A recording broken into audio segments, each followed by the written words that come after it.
Hello बच्चों, तो start कर रहे हैं NCERT exercise solutions EMI chapter के। Okay, so let's check the first question. अभी भाई जो फर्स्ट क्वेश्चन है इसमें 6 पार्ट है, लाइक इट इज़ रिटर्न कि हमारा 6.1 में 6 पॉइंट मतलब ए से लेके एफ तक है, और हम लाइन बाय लाइन सारे के सारे फिगर देखेंगे। सब में करना क्या है बस कि आपको इंड्यूस करंट की डायरेक्शन बतानी है यूजिंग लेंस लॉ या फिर फ्लक्स वाला फेराडेस लॉ, है ना। तो फर्स्ट वाला देखते हैं। अब इनने इसमें क्या बोला कि आपकी जो मैग्नेट है उसका साउथ पोल इस लूप की तरफ आ रहा है। Okay, if the south pole is coming towards the loop, तो भाई लेंस लॉ के अकॉर्डिंग जो भी इंड्यूस करंट आने वाला है वो अपने कॉस का अपोज करता है। तो यानी कि अभी जो इंड्यूस करंट आएगा वो किसका अपोज करेगा? साउथ के पास आने का अपोज करेगा। यानी कि इस साइड क्या आ जाना चाहिए? साउथ आ जाना चाहिए। अगर इस साइड साउथ आ जाना चाहिए तो करंट कैसा होगा? अपनी उंगलियां घुमा के देखो। आपको मालूम है, राइट हैंड थंब रूल से देखते हैं। अगर आपका भाई साउथ इस साइड है मतलब नॉर्थ यहाँ पे होगा। अगर नॉर्थ यहाँ पे है तो मैग्नेटिक फील्ड आपकी ऐसी है, यानी कि आपका अंगूठा है हुआ ऐसे, और आपकी उंगलियां देंगे आपको डायरेक्शन ऑफ करंट, राइट। तो हमको कैसा दिख रहा है भाई? ये हमको दिख रहा है कि करंट पी से जा रहा है और क्यू की तरफ से निकल रहा है। यानी करंट हो गया Q R P Q loop में। This is the induce current. अब सेकंड में मूव करते हैं। अरे भाई सेकंड में उन्होंने बस 2 लूप दे दिए। एक लूप सेम टू सेम है, देखो पी क्यू आर, और ये सेम टू सेम डायग्राम। बस यहाँ पे एक लूप और दे दिया उन्होंने, एक्स वाई जेड लूप। और इस बार उन्होंने क्या बोला भाई? देखो सिमिलर लास्ट वाले जैसे ही है कि south pole P Q R loop की तरफ मूव कर रहा है, और यहाँ पे इस बार नॉर्थ पोल इस एक्स वाई जेड लूप से अभी मूव कर रहा है। तो यहाँ पे क्या जाना चाहिए? साउथ इस लूप के लिए, और यहाँ पे क्या जाना चाहिए? North X Y Z loop के लिए। तो बस फिर से वही डायरेक्शन लगा दो, देखो नॉर्थ साउथ, यानी कि इस लूप के लिए मैग्नेटिक फील्ड की डायरेक्शन ही होनी चाहिए, राइट। तो अपना अंगूठा, फिर उंगलियां, उंगलियां आपने घुमाई तो नहीं, यहाँ से अगर हम बोलेंगे यहाँ से ये आई ये आई ये आई ये आई, सेम टू सेम लास्ट वाले जैसे हो गई, दिख रही है भाई? क्यू आर पी क्यू, क्योंकि यहाँ से करंट निकलेगा और इसमें ये चला गया, सेम टू सेम। वही यहाँ से यहाँ अंदर गया, क्योंकि हम ऐसा बोल रहे हैं ना, ये देखो, ठीक है ना भाई। तो यहाँ से निकल के ये आ गया, ठीक। और इस वाले में देखो यहाँ पे नॉर्थ और यहाँ पे साउथ, तो फील्ड होगी इस बार ऐसी, क्योंकि यहाँ पे देखो नॉर्थ दूर जा रहा है। नॉर्थ दूर जाने का पोस्ट कैसे करोगे? नॉर्थ को पास बुला के। नॉर्थ को पास बुलाना, अरे उल्टा लिख दिया, उल्टा लिख दिया, सॉरी सॉरी सॉरी। यहाँ पे नॉर्थ दूर जा रहा है, दूर जाने का पोस्ट कैसे करेंगे? यहाँ पे साउथ ला के। तो यहाँ पे साउथ और यहाँ पे नॉर्थ। अगर यहाँ पे आ गया साउथ, यहाँ पे आ गया नॉर्थ, तो आपकी मैग्नेटिक फील्ड यहाँ पे होगी भाई ऐसी। तो फिर से अपनी उंगलियां, बस अंगूठा लाओ, उंगलियां घुमाओ। उंगलियां घुमाओगे तो यहाँ पे सीधी सीधी दिख रही है कि यहाँ करंट ऐसे आ रहा होगा, ऐसे आ रहा होगा, वाई की तरफ जा रहा होगा, ठीक। यानी कि करंट की डायरेक्शन क्या हो जाएगी? वाई जेड एक्स वाई, ठीक। नेक्स्ट ट्राई करते हैं। अब अगले वाले में ने सर्किट दी है। आपको याद होगा आपने यही हेनरीज के एक्सपेरिमेंट पढ़े थे ना, 3, वही सारे के सारे इन्हें क्वेश्चन के फॉर्मेट में दिए हैं, और आ भी सकते हैं बोर्ड में। तो इस वाले में देखो इनने बोला, देखो डार्क साइड मतलब भाई बाहर की साइड होती है, और ये लाइट साइड ब्लर थोड़ी सी अंदर की साइड होती है, ठीक है। तो आपका ये बाहर है और ये साइड अंदर है। तो आप अपनी उंगलियां ऐसे घुमाओगे, कूल। अगर आप ऐसे उंगलियां घुमाओगे तो ये साइड क्या आ जाएगी? नॉर्थ, और ये आ जाएगी साउथ। क्योंकि आपको दिख रहा होगा कि आप ऐसे उंगलियां घुमा रहे हो तो इस साइड से फील्ड निकल रही है और इस साइड से फील्ड आ रही है, ठीक। ये फील्ड निकली और ये फील्ड आई, ठीक। अब इस लूप में देखना है भाई, इसमें भी देखो, इसमें भी डॉटेड बनाया है अच्छे से। तो आपका यहाँ पे आ गया साउथ, और आप प्लग मतलब की को प्रेस कर रहे हो, मतलब करंट स्टार्ट करने वाले हो। करंट स्टार्ट करने वाले हो तो यहाँ पे नॉर्थ आएगा, यहाँ पे साउथ आएगा। इस साउथ किसको अपोज करना है? तो यहाँ पे क्या आना चाहिए? साउथ इंड्यूस हो जाना चाहिए, और यहाँ पे नॉर्थ इंड्यूस हो जाना चाहिए। यानी कि आपका जो करंट होगा वो वाई से जेड और जेड से एक्स, यानी कि Y Z X Y, Y Z X Y. आगे मूव करते हैं। ओके, अब देखिए इस वाले में क्या है कि करंट इसमें फ्लो कर रहा है, पर इस बार भाई वो रेजिस्टेंस चेंज कर रहे हैं। अब रेजिस्टेंस चेंज करने की वजह से आपको आपको मालूम है V equal to I R के according, V equal to I R के अकॉर्डिंग अगर आपने रेजिस्टेंस बढ़ाया या घटाया, यहाँ पे हम घटा रहे हैं, देखो ना एरो आगे मूव कर रहा है, यानी कि रेजिस्टेंस की वैल्यू क्या हो रही है? कम हो रही है। तो आपने बोला रेजिस्टेंस हम कम कर रहे हैं और वोल्टेज की वैल्यू सेम है, यानी कि करंट बढ़ेगा। सही बात। अब बस देखो भाई इसको, अगर करंट बढ़ेगा इसका मतलब ये ऐसे करंट जा रहा है, आपको दिख रहा है, मैंने बताया था ना बाहर की साइड, आपको दिख रहा है बोल्ड साइड है, ये मतलब हमको बाहर लेनी है। तो आपने अपनी उंगलियां घुमा दी, उंगलियां घुमा दी तो ये हो जाएगा नॉर्थ और ये हो जाएगा साउथ। ठीक, क्योंकि ऐसे उंगलियां घुमानी है तो नॉर्थ साउथ। और जैसे जैसे करंट बढ़ेगा वैसे वैसे स्ट्रेंथ बढ़ेगी, जैसे जैसे करंट बढ़ेगा वैसे वैसे स्ट्रेंथ बढ़ेगी, हमको मालूम है ये तो नॉर्थ का हम अपोज करना चाहेंगे, मतलब यहाँ पे क्या लाएंगे नॉर्थ और यहाँ पे क्या लाएंगे साउथ। तो यहाँ पे नॉर्थ लाने के लिए आपका करंट कहाँ से का फ्लो करना चाहिए, वाई एक्स जेड वाई। अब ये समझ में आ रहा होगा अच्छे से, है ना, हमने सॉल्व भी किए होंगे। अब ये देखो, एक में हम स्विच इस वाले सर्किट में करंट फ्लो कर रहा था और हम स्विच को ओपन कर रहे हैं, स्विच ओपन कर रहे हैं और देख रहे हैं कि इसमें इंड्यूस करंट कितना आने वाला है। तो भाई जब स्विच ओपन नहीं था तो करंट कैसे फ्लो कर रहा था, ऐसे फ्लो कर रहा था, this was the direction of current. तो इसका मतलब अपनी उंगलियां घुमाओ, उंगलियां जैसे आपने घुमाई तो यहाँ पे क्या आएगा नॉर्थ और यहाँ पे क्या आएगा साउथ, राइट। अब हम स्विच को जैसे ओपन करेंगे तो ये वाली जो बार मैग्नेट मतलब सॉरी ये वाली जो लूप्स हैं ये क्या कहेंगे कि हमसे मैग्नेटिक फ्लक्स चेंज नहीं होना चाहिए। इसका मतलब वो क्या चाहेंगे कि यहाँ से मैग्नेटिक फील्ड लाइन ऐसे जा रही थी ना इसमें, तो वो चाहेंगे कि ये मैग्नेटिक फील्ड लाइन अभी भी ऐसे जाती रहे, स्ट्रेंथ चेंज ना हो। लेंस लॉ के अकॉर्डिंग ये होता है ना कि भाई मैग्नेटिक फ्लक्स चेंज नहीं होना चाहिए, फेराडेस लॉ के हिसाब से फ्लक्स। और लेंस लॉ क्या बोलता है कि हम अपने कॉस का अपोज करेंगे, इंड्यूस करंट जो भी आएगा वो अपने कॉस का अपोज करेगा। यहाँ पे कॉस क्या है, फ्लक्स कम होना, तो यानी कि अपोज क्या करना, फ्लक्स बढ़ाएंगे हम। फ्लक्स बढ़ाने का तरीका कि भाई करंट की डायरेक्शन कुछ ऐसी हो कि यहाँ पे आए नॉर्थ और यहाँ पे आए साउथ, तो यहाँ पे नॉर्थ यहाँ पे साउथ, है ना। तो ये करंट होना चाहिए भाई, आर से वाई और वाई से Z, R Y sorry X, R Y X R. ठीक, आगे मूव करते हैं। ओके भाई, इसमें इन्हें क्या दिया है, इसमें इन्हें दिया है कि करंट आई फ्लो कर रहा है, दिस इज करंट आई, और ये आपका सर्कुलर लूप है, सर्कुलर लूप को चीरते हुए एक वायर हमने डाल दी, उस वायर में से करंट फ्लो कर रहा है आई। अब इन्हें बोला कि I is decreasing at constant या स्टेडी रेट, तो बताइए फ्लक्स या करंट इंड्यूस करंट की इंड्यूस करंट कितना आएगा, कैसा आएगा, डायरेक्शन बताओ उसका। तो यार एक वायर की वजह से जो मैग्नेटिक फील्ड लाइन होती है वो ऐसे ही आती हैं, सही बात। अगर ऐसे ही आती हैं तो जो लूप है उसके प्लेन में है सारी की सारी मैग्नेटिक फील्ड लाइन, अगर प्लेन में है तो फेराडेस लॉ के according D phi upon D T कितना हो गया, जीरो हो गया, क्योंकि फ्लक्स चेंज ही नहीं हो रहा ना, फ्लक्स तो जीरो ही है स्टार्टिंग से, हम प्लेन में ही है, प्लेन में तो फ्लक्स जीरो, फ्लक्स चेंज नहीं हो रहा, फ्लक्स चेंज नहीं हो रहा यानी कि इंड्यूस करंट कितना आएगा, जीरो आएगा, यानी कि कोई भी करंट इंड्यूस नहीं होगा, नहीं क्लॉकवाइज ना ही एंटी क्लॉकवाइज। ओके, आप क्वेश्चन टू पे मूव करते हैं। अब क्वेश्चन टू में देखिए एक वक्त क्या क्या बोला है ना, क्वेश्चन टू में सॉरी क्वेश्चन टू में भाई एक determine the direction induce current wire, ठीक है। देखिए भाई आपका इरेगुलर शेप का एक वायर उन्होंने दे दिया है, ए डी सी बी ए, ये वायर दिया इरेगुलर शेप का, इसको एक मैग्नेटिक फील्ड में रख दिया है, मैग्नेटिक फील्ड अंदर की साइड दिख रहा है आपको, क्रॉस बना हुआ है ना। और इन्होंने क्या बोला कि हमने इस लूप को खींचा चारों तरफ से, और खींच के क्या बना रहे हैं, एक सर्कुलर वायर बना रहे हैं, सर्कुलर शेप में ला रहे हैं इसको। तो बताइए जो भी इसमें इंड्यूस करंट आने वाला है वो कैसा होगा, क्लॉकवाइज या फिर एंटी क्लॉकवाइज, या फिर अगर लूप की बात करेंगे तो कैसे फ्लो करेगा, ए से डी या फिर ए से बी, ये बोला उन्होंने। तो आपको मालूम है कि अभी इसका जो भी एरिया है जब इसको सर्कुलर वायर में कन्वर्ट कर दोगे खींच के तो आपका एरिया बढ़ जाएगा। सबसे ज़्यादा एरिया गिवन पैरामीटर के लिए भाई आपका यही है, सर्कल में होता है, राइट।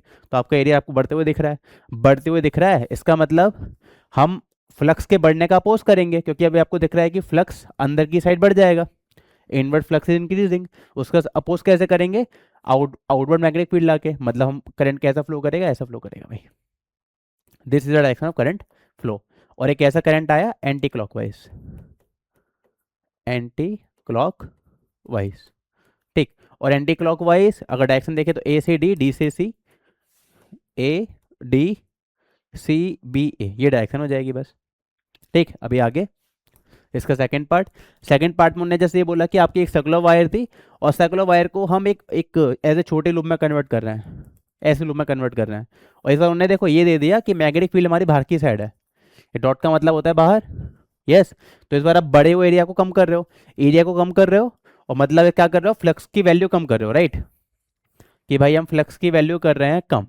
अगर आप फ्लक्स की वैल्यू कम करो तो लेंस लॉ के अकॉर्डिंग, लेंस लॉ क्या कहेगा कि अपने कॉस का अपोज करने वाला भाई करंट आएगा, करंट क्या चाहेगा कि करंट कि हमारा फ्लक्स कम ना हो, जो आप एरिया कम करके करंट सॉरी फ्लक्स चेंज कर रहे हो वो हम कम नहीं होने देंगे, तो हम अपनी डायरेक्शन कुछ ऐसे रखेंगे कि हमारा फ्लक्स बढ़ जाए, बढ़ जाए मतलब वही सेम, अभी भी करंट कैसा है, एंटी क्लॉकवाइज, और एंटी क्लॉकवाइज, और उसका सेम मतलब ए से डी सेम, ए से डी, डी से सी, सी से बी और बी से ए, क्लोज पाथ।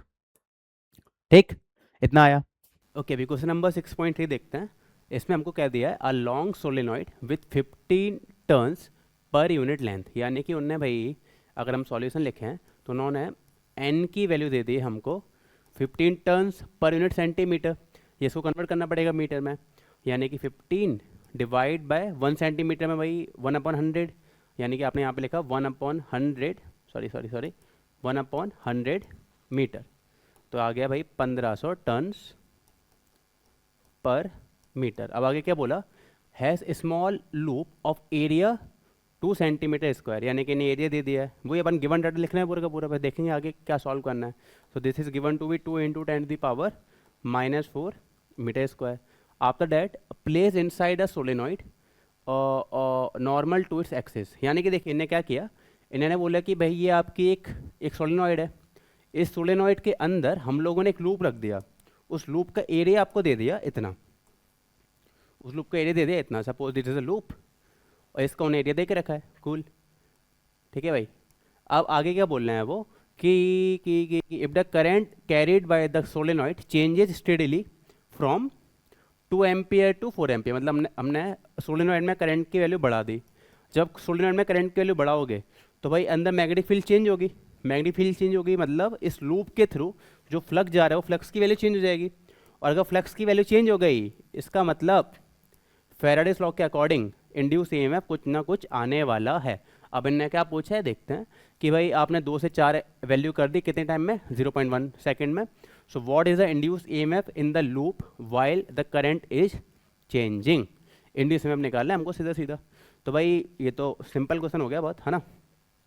तो आप यहाँ पे देखिए कि इंड्यूस का फॉर्मूला हमारा होता है delta phi divide by delta T minus के साथ फेराडेस का, मतलब उनने करेक्शन कर दिया था बाद में, पर आप अगर मैग्नीट्यूड की बात करोगे so this is just equal to delta phi divide by delta T, ठीक है। तो डेल्टा फाई कैसे लिखोगे, पहले आप लिखोगे डेल फाई इनिशियल, तो आप लिखोगे भाई एरिया इंटू पहले कितना मैग्नेटिक फील्ड था बी इंटू ए, क्योंकि magnetic field inside the solenoid is constant and is given as B is equals to mu naught number of turns per unit length into current, सही बात। फिर आप लिख दोगे फाइनल कि B final is phi final equal to B final into area, और यहाँ पे लिखे इनिशियल इंटू एरिया। इसका मतलब change in flux is equals to phi final minus का phi initial, so it is given as mu naught N, और I आपने common ले लिया और एरिया कॉमन ले लिया, सो this is I final minus का आई इनिशियल, सही बात। और ये भाई पूरा फ्लक्स चेंज हुआ कितने सेकंड में, तो याद करके देखिए 0.1 सेकंड में। टाइम की वैल्यू कितनी दी उन्होंने, 0.1, मतलब डी टी की वैल्यू, सॉरी डी टी की तरह मुझे यहाँ पे लिखना चाहिए डेल्टा टी, डेल्टा टी की वैल्यू ने कितनी दी है 0.1 सेकंड। तो बस सबके लगा दो कि भाई इंड्यूस ईएमएफ का magnitude is equals to mu naught N A I final minus का आई इनिशियल और डिवाइड बाय कितना टाइम लगा। अब वैल्यू पुट करते जाओ, म्यू नॉट की वैल्यू कितनी होती है 4 पाई इंटू 10 की पावर -7, क्योंकि आपको पता है म्यू नॉट अपॉन 4 पाई होता है 10 की पावर -7, तो क्रॉस मल्टीप्लाई कर दिया, इंटू नंबर ऑफ टर्न्स वो आए थे हमारे 1500, इंटू एरिया कितना आया था देखिए 2 × 10 की पावर -4, सो 2 × 10 की पावर -4। करेंट चेंज हुआ है 2 से 4, देखो भाई 2 से 4 कितने सेकंड में, 0.1 सेकंड में, तो चेंज आया 2 का डिवाइड बाय 0.1, सही बात। तो ये कितना आ रहा है देखिए 0.1 से ऊपर एक 20 आ गया, बाकी आप जीरोस को देखें तो 1 2 3, 3 से कटा एक बार, और कुछ हमारे तो नहीं गया नहीं, तो 4 पाई इंटू 10⁻⁻7 इंटू 15 और इंटू 2 × 2 4, ठीक, और दिस इंटू 1 2 3, यानी कि 10⁻⁻1, सही बात। तो भाई 15 4 जा कितना होता है 60 होता है, तो 6 4 जा 24 पाई इंटू 10⁻⁻7 वोल्ट, ये हमारा इंड्यूस ईएमएफ आ गया। अभी नेक्स्ट क्वेश्चन देखते हैं। इसमें क्या दिया है भाई 6.4 हम कर रहे हैं, and is given to be a rectangular wire loop of sides 8 centimetre and 2 centimetre. एक रेक्टेंगुलर लूप है जिसकी साइड 8 और 2, with a small cut is moving out of the region of uniform magnetic field और magnetic magnitude 0.3 tesla, directed normal to the loop. Okay, तो अगर मैं figure बनाऊँ इसका नेक्स्ट पेज पे, तो भाई फिगर कुछ ऐसा है कि देखिए, अभी I am drawing a complete loop, rectangular loop, और उन्होंने बोला है कि यहाँ पर हमने एक होल भी करके रखा है। ओके, होल यहाँ से बना देते हैं, मतलब एक कट करके रखा है उन लोगों ने। तो suppose this is a cut, ठीक है, स्मॉल कट है, छोटा सा कट है। कट उनने क्यों किया? क्योंकि आप जब इसको मैग्नेटिक फील्ड से मूव करोगे भाई, तो इसमें कुछ इंड्यूस ईएमएफ आएगा, पर अगर ये कट नहीं करते तो नेट ईएमएफ इंड्यूस जीरो हो जाता, क्योंकि फ्लक्स चेंज ही नहीं होता कुछ। एक तो फ्लक्स चेंज का तरीका हो गया, और वरना दूसरा तरीका हो गया BLV का, BLV, V cross B dot L, motional EMF.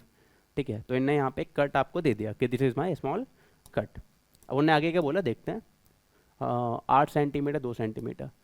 So suppose this is my 8 centimetre and this is my 2 centimetre. Now what are they saying कि हम इस लूप को बाहर ला रहे हैं such that what is the EMF developed across the cut if the velocity of the loop is 1 centimeter per second in the direction normal to the longer side, case A में, और case B में shorter side of the loop। Okay, और for how long does the induced EMF last।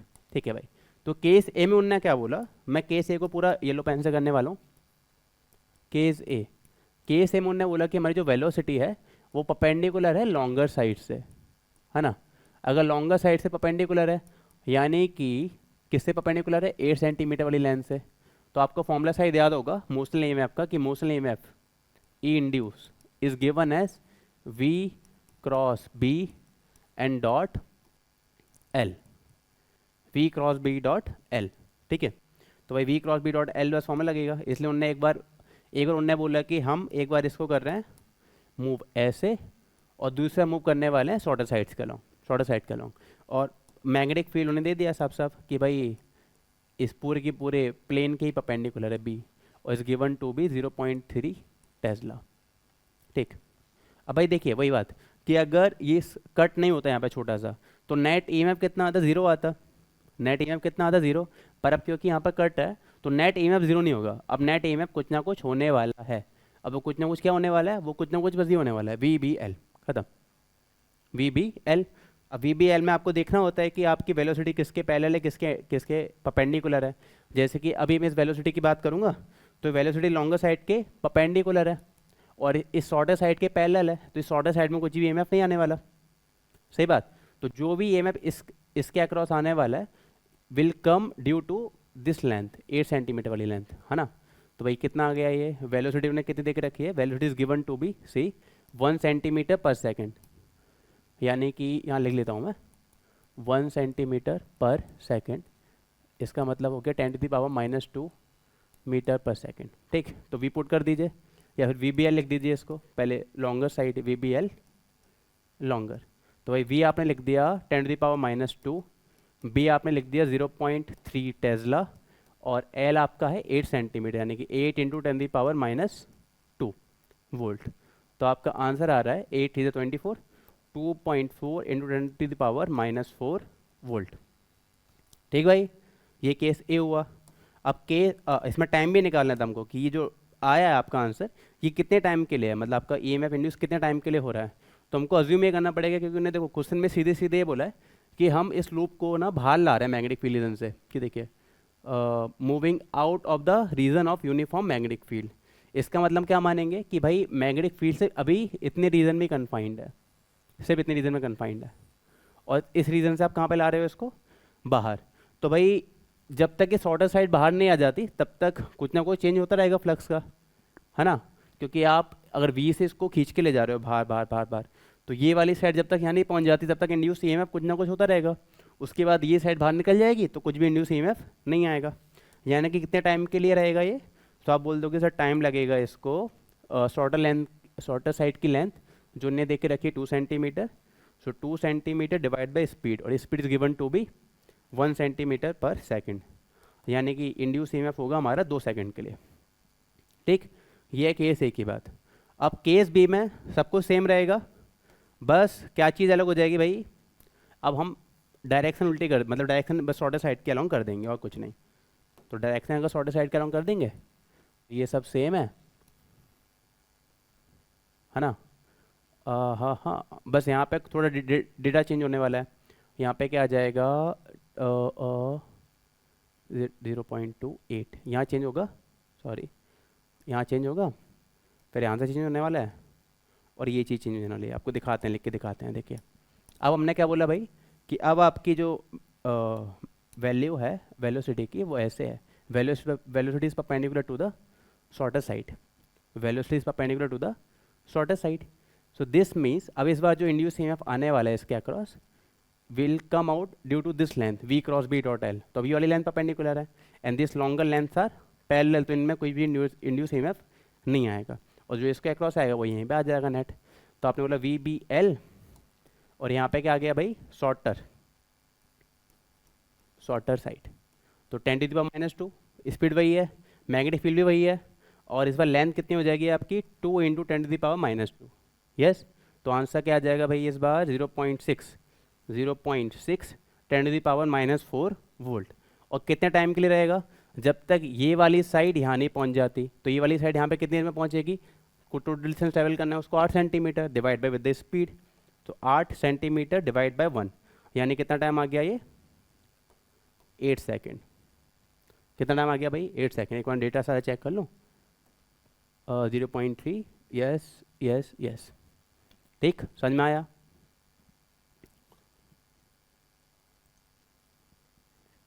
चलिए next question देखते हैं भाई, क्या दिया है 6.5 में। A 1 metre long metallic rod is rotated with an angular frequency of 400 radian per second, है ना। ये भाई ऐसे लिखा हुआ है, about an axis normal to the rod passing through its one end, the other end of the rod is contact with the circular metallic ring. मतलब उन्होंने फिगर कुछ ऐसा दिया है कि आपकी एक मेटेलिक रिंग है, और उस मेटेलिक रिंग से ओके सही है। तो भाई मेटेलिक रिंग और ये सेंटर और ये आपकी रॉड, इस रॉड की लेंथ कितनी है 1 मीटर, और इस रॉड को आप गोल गोल घुमा रहे हो ओमेगा के साथ, और omega is given to be 400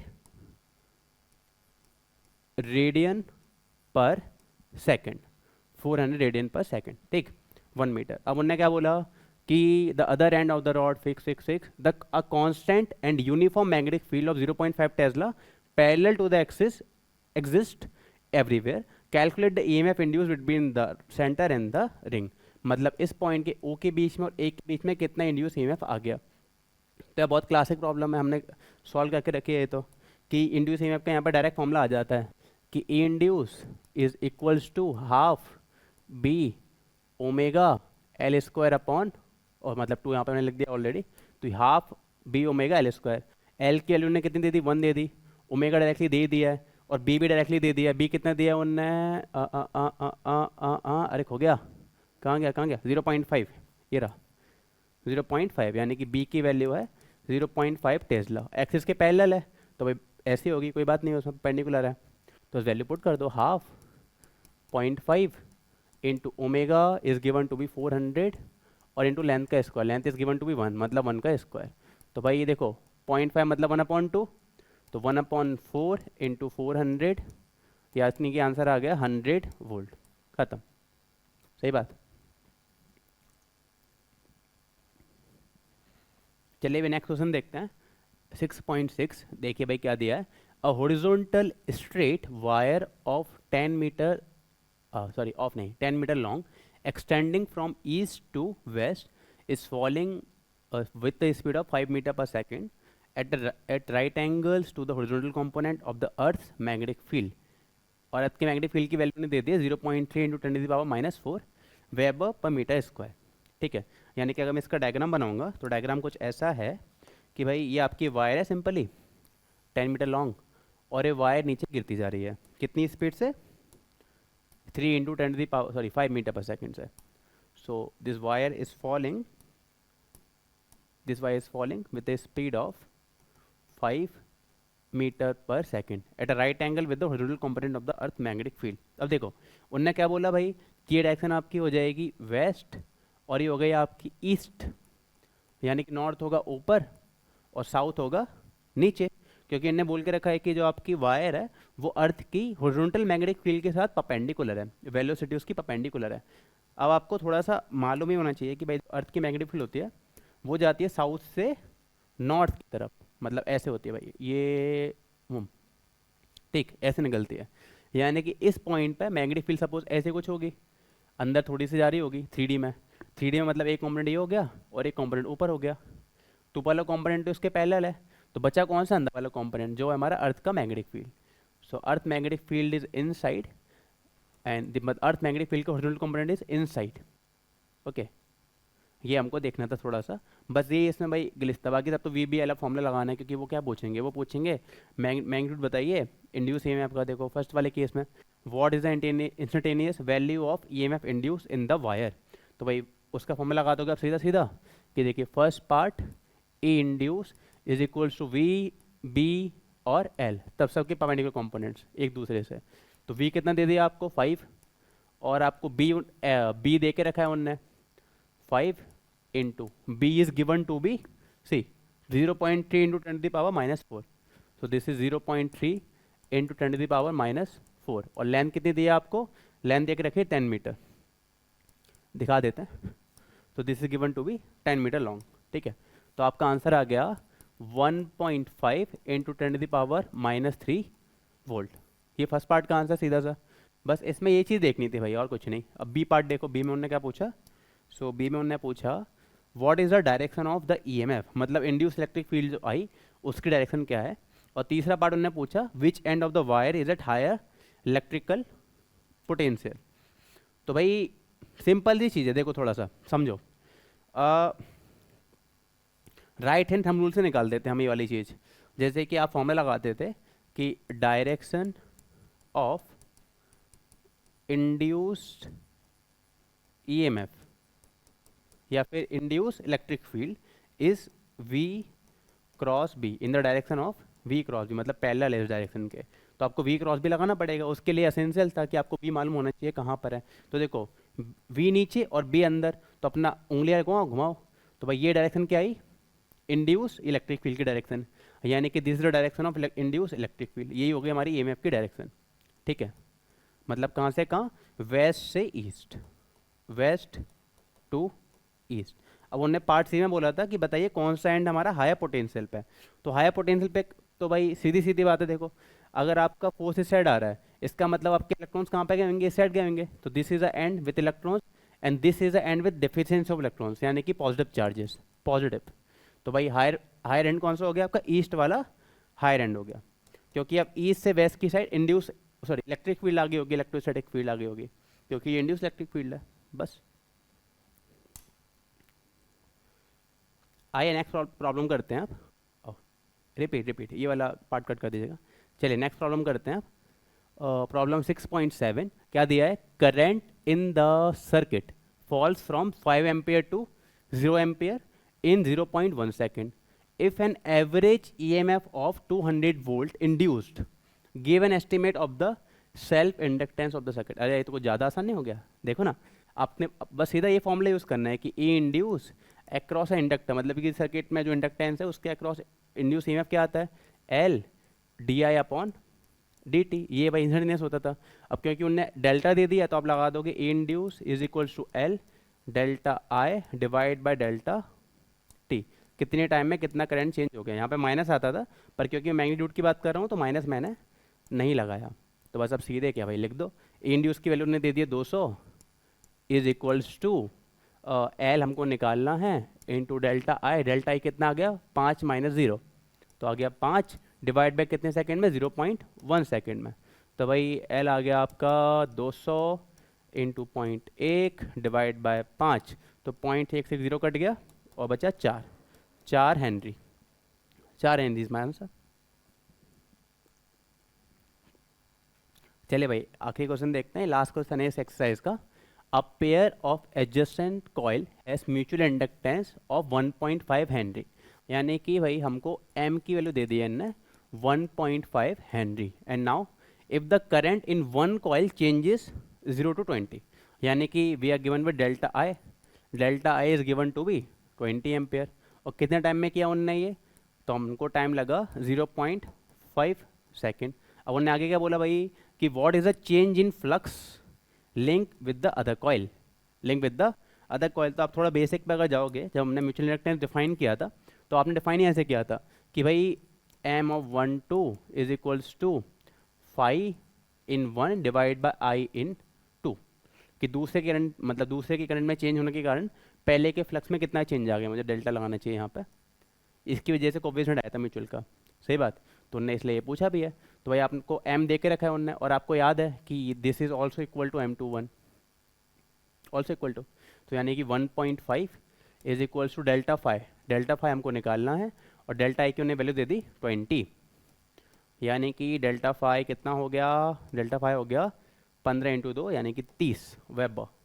ठीक, आप चाहो तो आप इंड्यूस ईएमएफ निकाल सकते हो, उन्होंने पूछा नहीं है, पर अगले स्टेप में पूछ भी सकते हैं वो, खैर पूछा नहीं है, पर निकालना चाहो तो निकाल सकते हो। इंड्यूस क्या होगा भाई, डेल्टा फाई डिवाइड बाई कितना टाइम लगा, तो 30 डिवाइड बाय 0.5 यानी कितना आ गया 60 वोल्ट, बस।